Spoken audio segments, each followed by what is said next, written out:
We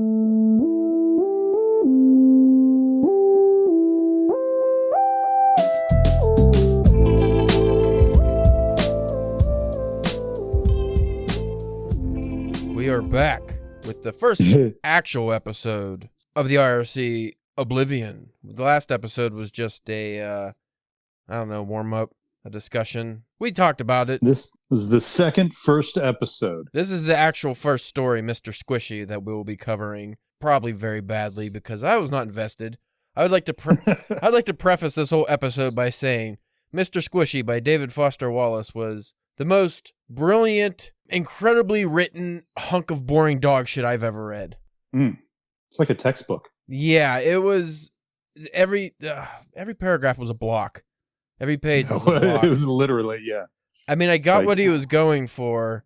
It was supposed to be just a giant info dump to represent corporate America's obsession with information and society's obsession with information, which this was written, I believe, in 2000, 2001. So he literally predicted the whole analytics revolution of, post-social media internet. And that made me sad, I guess, because I'm just like, yep, that's all everybody talks about, analytics, I could imagine, and the whole... Pretty much it's just a satire on how pointless all this analytic bullshit is. Like, nobody needs all this information. It actually doesn't do anything. It doesn't help anybody. It's just these corporations pay people to...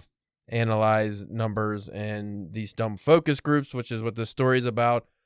Focus group, which is, what is it? Little felonies or just felonies? It's supposed to be a snack cake.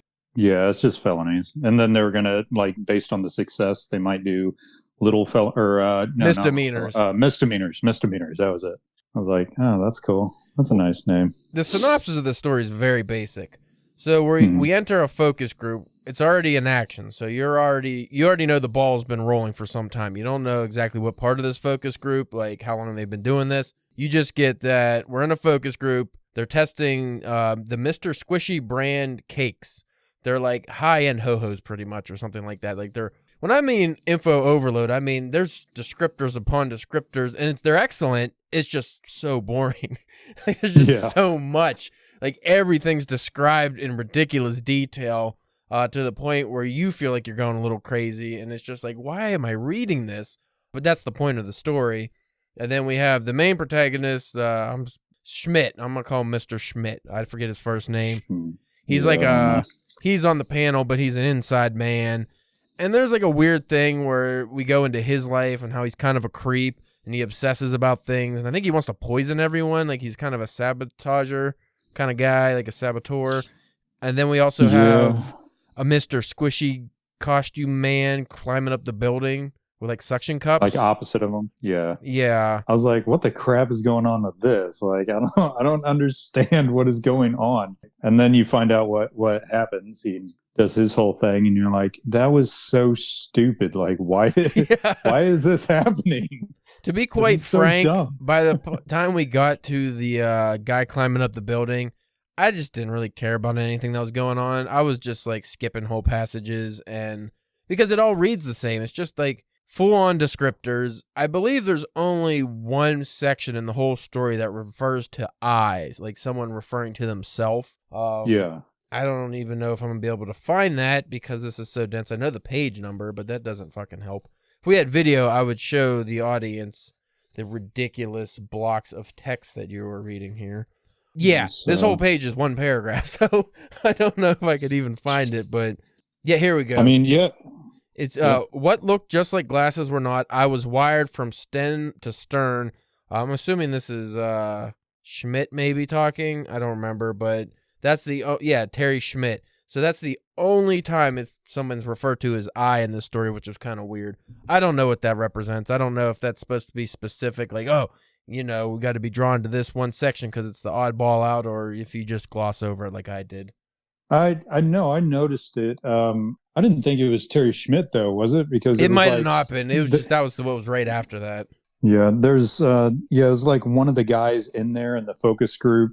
There are all these like plants in there and everything like that, and then there was this random dude with apparently some sort of camera recording equipment and all these weird tube things, and like a watch that wasn't a watch and all this. And I'm like, what the hell is this? Is this corporate espionage right here? Or is it for no reason? Like, It's so stupid. for freaking snack cakes? To give you just a quick example, here's just a random, again, on page 14, this is just a random descriptor of one of the people. I just got the impression that there was 800 people in this focus group because we just kept talking about people's descriptions, but because Schmidt or whoever didn't just sees people as numbers, they don't even care to give them names. You might return to a character and not even really realize it, and they just have descriptions. But one of the group's men had a pear-shaped head, another a diamond or kite-shaped face. The room's second oldest consumer had cropped gray hair and an overdeveloped upper lip that lent him a simian aspect. And then it just goes on. But that's just like a quick example. I mean, there's whole paragraphs that's just descriptions of all these people that serves no purpose to anything.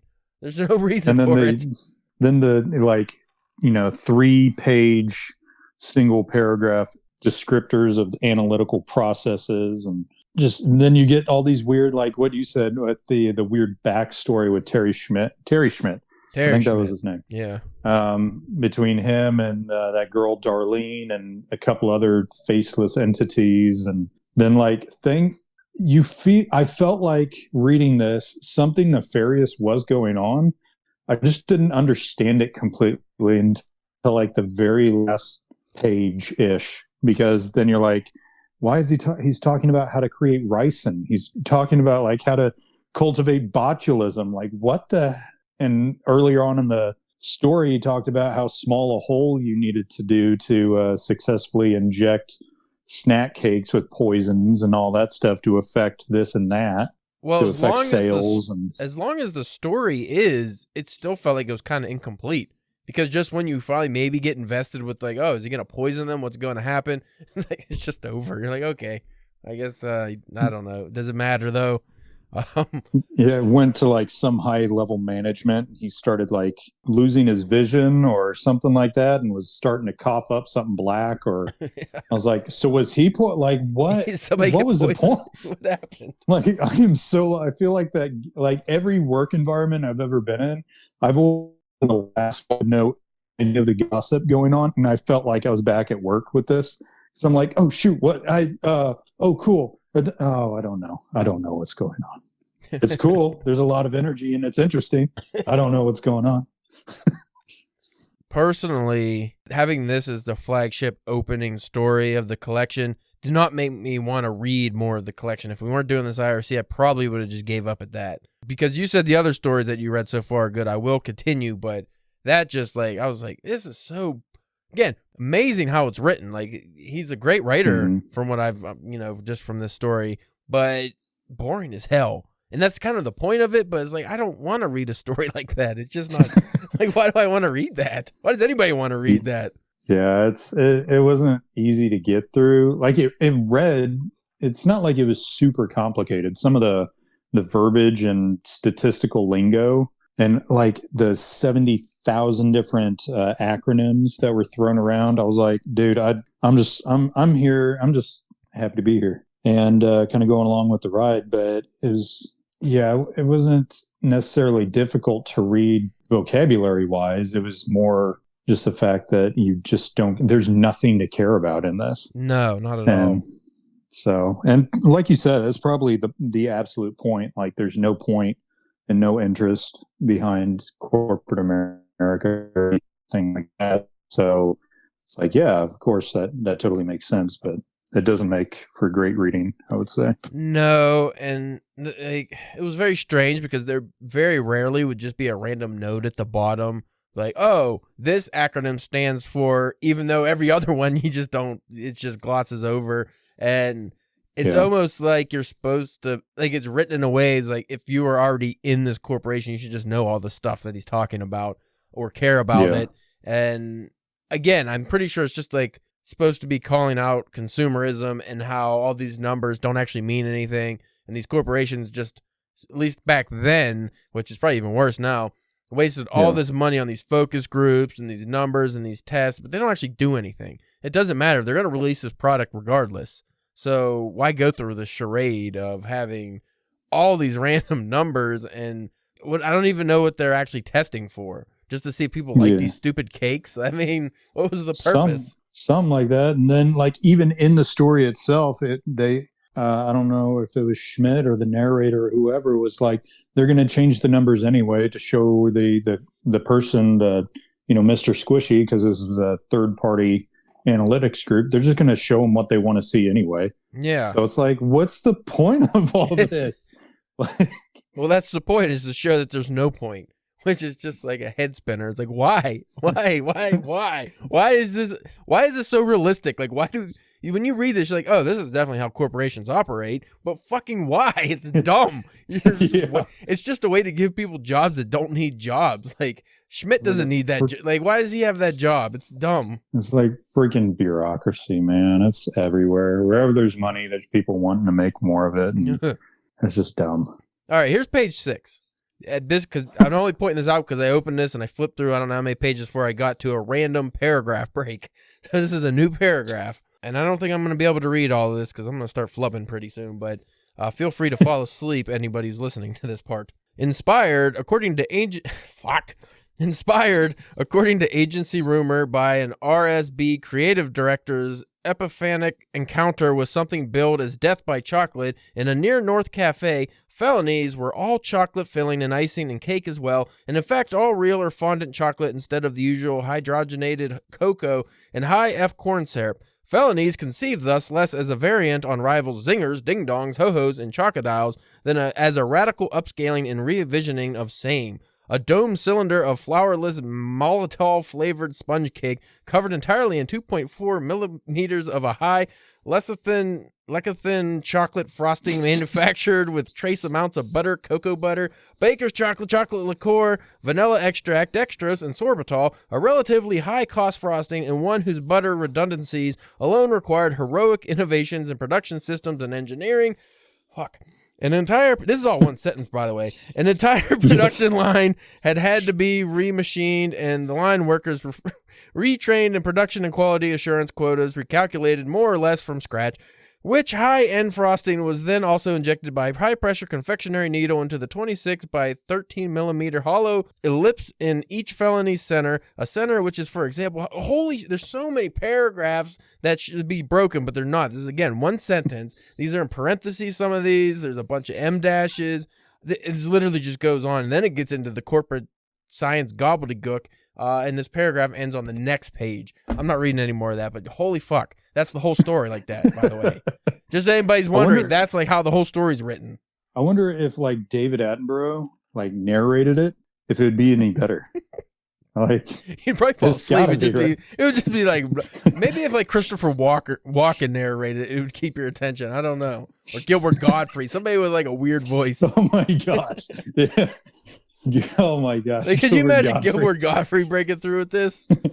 By industry-wide convention at various intervals throughout the pre-GRD as presently fucking, I don't know. I can't wrap my head around why somebody, because I was reading reviews for this, and somebody said they read that story 3 times back to back because they enjoyed it so much. I'm like, how? What is wrong with you? You read that 3 times in a row. Why? It's like, could you imagine, like, what is happening in your life?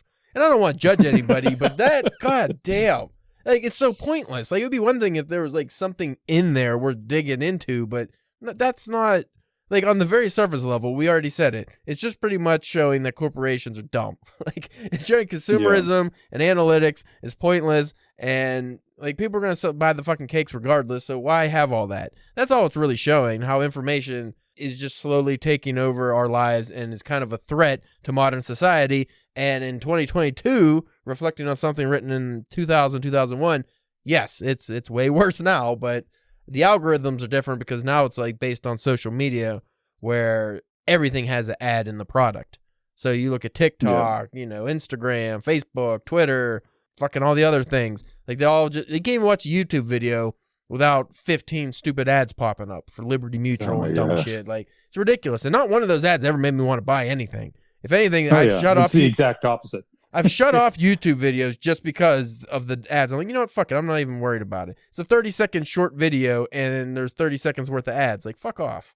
Yeah, it's and I did like in the story or narrative, I don't know, legal proceeding, whatever you call that style, that Schmidt was, I couldn't discern whether or not it was him or somebody else that was commenting on the fact that the targeted focus groups and all this data collection that, what was it, Team Delta Y Analytics was doing was about to be shuffled off in exchange for like internet stuff and all of that. And I was like, and this story set back in like the early 90s.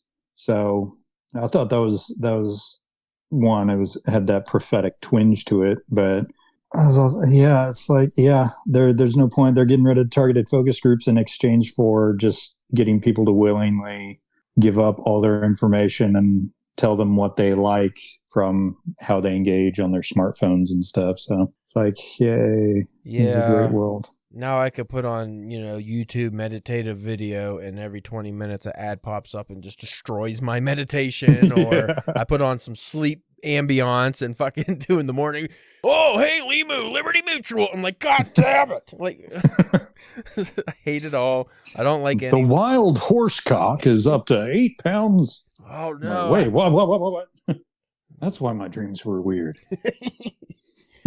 Quit invading my dreams, Zuckerberg. Ew. I know he doesn't. Dude, I know Zuckerberg doesn't have anything to do with Google or YouTube. I just think he would be the horse cock guy. Oh, yeah, totally. Well, it's like he pops up in your dreams. He's like the Slender Man. He's like creepy. Well, we can all agree he's like an android, right? Oh, yeah, totally. Yeah, okay. Blade Runner android, probably. Like, kind of extra murdery. No, I've never seen the movie. So. You son of a bitch. I've read the book. I've just never seen the movie. You read books. Who the fuck reads books? All right, I'll go home. You don't read books. You don't watch the movies. You watch people talk about it on TikTok. That's what we do now. And then we judge based off of the other people's opinions. Of course. That's why people are listening to this. People aren't going to read Oblivion. They're going to listen to us talk about Oblivion and say, oh, I don't want to read that book because they said it was boring. Like, that's what people do. They're not going to find out on their own. Okay, so to clarify about the boring part, I thought the story was interesting, and I actually kind of liked that I was bored with it, because it's not that the story itself was inherently boring. It's just the style that he used to write it was boring. Yeah. And that actually got the point across, what he was trying to say, without just coming across and being all lectury and preachy and all that stuff. So like it was boring. It's kind of like I have these candies that I can probably never get again because they're Russian. These Russian lollipops I'll get in downtown Kansas City, and they taste horrible. They taste like soap and cardboard, and I love them because they don't taste good. So anyone asks, I'm like, hey, you want a sucker? And they'll be like, yeah, what flavor? I'm like, soap and cardboard. And they're like, no, thank you. I'm like, yeah, it doesn't taste good, but I like it because it's different. So that reminds me when I was a little kid. I don't know if you ever had the UFO candies, but they're basically little styrofoam UFOs with these almost flavorless candy ball things inside. And I would eat like 8 pounds of these little wafery, whatever the fuck they were. Almost, like I said, it was like eating static. They're very weird, but I just kept eating them. And like, I just would eat a whole box, and they were just not good, not bad. They were just, I don't know. But it's like, this story was like that. It's like, it was written in such a way where, yeah, it seems overly boring, but like he made, even that part where I was reading about the cakes, like he made it seem kind of interesting. Like you're reading about it, you're like, oh, that's cool. Like how they made these cakes, and, or even the details of the people. It's like, oh, that's kind of interesting how he's describing that. It's just, it doesn't matter. You don't really give a shit. But if you're in the right kind of mood, you can read this and it'll be interesting. It's just, I wouldn't say a real story or something that you would want to read, but it's different. I will give it that. It was different. I mean, you go back and read it, you can, you'll definitely probably find things that we missed, and you'll be able to maybe make sense of things a little easier. So I can definitely see that this has rereadability, because after the first reading, there's no way anyone could walk away being like, I totally understood everything about this story. And, you can quiz me right now and I could come up with direct quotes. But, you go back and you read it, once, twice, three times, you'll be like, oh yeah, I didn't even notice that before, and that puts the story in a new light. So, well, that's the we could have the entire ending wrong. Maybe we got the message wrong. Well, that's kind of the brilliance of the story is it's so information heavy that you can't just pull a part out of it. You can't just on recollection bring up a quote that comes to mind or a part of dialogue or a specific description. Like, unless you marked it while you're reading it, it's just too much. Which was the point of this book. It's just too much. You can't absorb it all. The reading experience is very unique because if you can't absorb all the material, then you're just kind of going through it. It's weird. It's like, even if you're very focused on it, you're just kind of riding the wave until the very end. You're just like, okay, this is just happening. I have to change the way I read because I'm not going to be able to remember this stuff. And it doesn't matter that I don't remember it. I just need like the main points of what's going on. So that's like kind of cool how he did that, because normally any story you read, even if you didn't like it, you're taking away certain parts of it. But can you really name a part? Maybe the guy climbing the building, a part of that, or something with the poison, maybe you could bring up. But like, if you just wanted to be like, oh yeah, you remember on page 14, no, actually I don't. Like, I don't remember anything. Yeah. So like what you said is you can't understand, if you don't understand something when you're reading it, it's like you said, it's you're just kind of floating along and you're looking for meaning, which when you were saying that, and I had this thought, it was like, oh my gosh, that's exactly like this entire freaking story right here. Like, there is this information and you're searching for meaning, and there really is none in anything. And when you do find something, it's interesting and it's thought-provoking, but it's not like it's world changing to where you're like, wow, this changes everything and now I understand it. You're just like, they're talking about delta Y and delta Y subsection blah blah blah analytics, and they're looking at this corresponding integer. Derry Schmidt is making rice, and wait, what the fuck? What is? Back up! You can't just gloss over this. That's kind of important, right? Got to find the importance in the unimportant. Like, that's how corporate America works. They're trying to find some kind of meaning out of meaningless garbage. Like, it doesn't matter, but to them it does, because it's money, and apparently money's the only thing they care about. But I think that's really, I feel like we actually talked way more about that story than I expected us to. I thought we were like, it was long, it was kind of boring, like 65 pages of bow honky, and it was weird. But no, we actually covered that a good bit. The next story, which I'm hoping will be a little more entertaining and there's more to take away, will be The Soul is Not a Smithy. You already read that, so without giving anything away, would you say that was more entertaining than what we just covered today? Yes, you will like that one a lot more. Thank goodness. You'll like that one a lot more. There's a lot of high tension parts within that story. Like, you have when you read a really good Stephen King or like Shirley Jackson or something like that, and a tense part is coming up, and you start like having a physical reaction where your heart actually starts pumping a little harder and you're like getting a little anxious, like that. I experienced that when reading the Soul is Not a Smithy. So, not to go back to the stupid Mr. Squishy, but what you just said about the heart pumping, the anticipation, that kind of thing that a good story brings out. That made me think, like, when reading Mr. Squishy, I wonder if he purposely wrote that in such a way that your emotions are level the whole time. Like, you have no investment, so you have no anticipation. You have no desire for something like crazy, or maybe you do desire something crazy to pop up, but your heart's not in it. Your brain's not really thinking like, oh, the way it's written so far, I'm not really expecting anything. So you're just even kilter the whole time, which is very rare, because most reading experiences, the author goes into it wanting to hit certain peaks and valleys. So the reader goes into it, I'm going to make them sad here, I'm going to make them angry here, I'm going to give them a break after the climax and level off, and then maybe I'll have another climax. None of that here. It's just even the whole way. It's just a flat, desolate plane of information that you don't care about, and you just have to walk through it. I think that's kind of interesting, because I've never read anything like that outside of academia. Yeah, same here. And it's like kind of what you were saying about just wanting and craving something. It's like, as soon as the guy climbing the skyscraper was happening, like, I wanted to be one of those guys in the room and just kind of look out the window. I was like, dude, look out the window. Look at what's happening. Just watch something, like the people on the street below. Like, watch some. It's something. It's entertaining. But then I was like, oh no, I'm trapped. Yeah. I am who he's talking about. No. Well, that was the first story, Mr. Squishy in Oblivion. And if I had to rate, that's weird because I don't think I can rate that. Most things I can rate on a scale of 1 to 10, 1 to 5, whatever. I don't have a rating for that because I can't specifically say I didn't like it, but I definitely didn't like it. I can't say I liked it or didn't like it. It's just, it is what it is. I don't know. It's very strange. It's almost like reading an impersonal essay on how machines work or something, like how a car factory works. It's like you can't really say it's bad or good because it's just, information. So that's how the story's written. So you can't really judge it. At least that's my personal opinion. I don't know if you have a, difference. Yeah.